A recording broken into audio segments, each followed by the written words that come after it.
Friends நாங்கள் வந்து இப்போ எங்கள் பெரியம்மா வீட்டுக்கு வந்துட்டோம். ஏமா ஆமாம், ரொம்ப நாள் கழிச்சு வந்திருக்குறோம். இங்கே பாருங்க, கேஸ் தீந்துருச்சுங்களாம்மா. இப்போல்லாம் வந்து கேஸ் வந்து புக் பண்ண 20 நாள் கழிச்சு தானங்க வருது. அதனால் வந்து எங்கள் ஏரியாவில் கூட டக்குன்னு வந்துடுது. இங்கே 2 வாரம் ஆச்சுங்க. நாளைக்கு வேணால் கண்டிப்பாக கொடுக்குறேங்க அப்படின்னு சொன்னாங்களாம்மா நேற்று. நான் அந்த ஞாபகம் இல்லாமல் இங்கே பால் வேறு வாங்கிட்டு வந்தோம். சரி டீ போட்டு குடிக்கலான்ட்டு. ஆமாம்,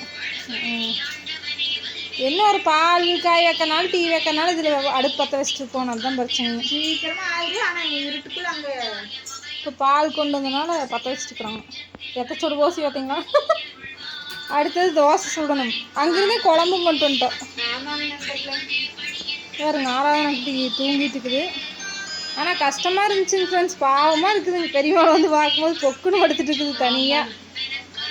அதனால தான் சரி லீவ்லையும் வர முடியல. இந்த வாரம் கண்டிப்பாக போயே தீரோன்ட்டு வந்துட்டேங்க.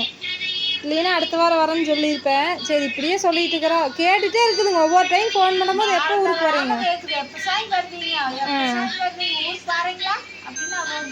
அவர் இருக்கும்போதே கேட்டுக்கிட்டே தான் இருக்குது எங்களை. அவரும் இல்லைங்கன்னா ரொம்ப எதிர்பார்க்குது. சரி ஆடு மாடு மில்லையில் வருவாங்கன்னு ஆசையாக இருந்ததுனால தான் சரி எங்கள் அம்மாவையும் கூட்டிகிட்டு எல்லோரும் வந்துட்டோம். ஆடு மாடு தான் வந்திருக்க முடியாது.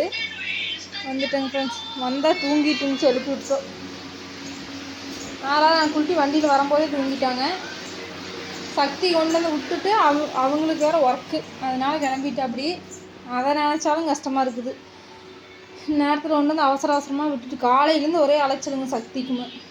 இங்கே வருங்க மாவு ஒரு பாக்கெட் வாங்கிட்டு வந்த தோசை சுடணும். குழம்பு வந்து நானே கொண்டு வந்துட்டேங்க ஃப்ரெண்ட்ஸ். இதெல்லாம் நான் கொண்டு வந்தது. தயிர் ஒன்று, ரசம் ஒன்று, குழம்பு ஒன்று, நிறைய கொண்டு வந்துருக்குறேன். பலாக்கொட்டை குழம்பு வச்சேன், அது ரசம் வச்சேன், அதையும் ஊற்றிட்டு வந்துட்டேன். தயிர் இன்னும் கொண்டு வந்துட்டேன். சக்தி வந்து காலையில் ஆராதனா குட்டி வேனில் போகும்போதே வயிற்று வலின்னு சொல்லிட்டு ஃபோன் பண்ணி அழுது, வேன் அட்டெண்டர் வீட்டை கொடுத்து ஃபோன் பண்ணி அழுதுறதுனால போய் ஆராதனாவை கூட்டிகிட்டு வந்துட்டாங்க சக்தி காலையிலேயே.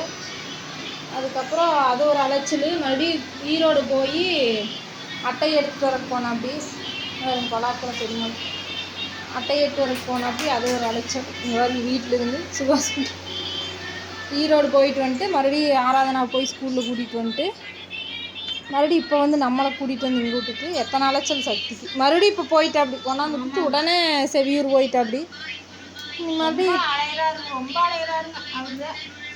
அப்புறம் உங்கள் அப்பா எங்க? உங்கள் அப்பாவை யார் பார்த்துக்கிறாங்கன்னு கேட்பீங்க.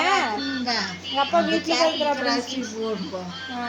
அரிசா கொடுத்துருக்கோம். அதை போட்டு மேல்சாட்டுக்கிற அரிசி ஊற வச்சு அங்கேயே வாங்க ஒரு நாள் தான் கூப்பிட்டா வரலைங்க ஃப்ரெண்ட்ஸ். நீங்கள் வேறு தனியாக விட்டு வந்துட்டீங்க அப்படிம்பீங்க.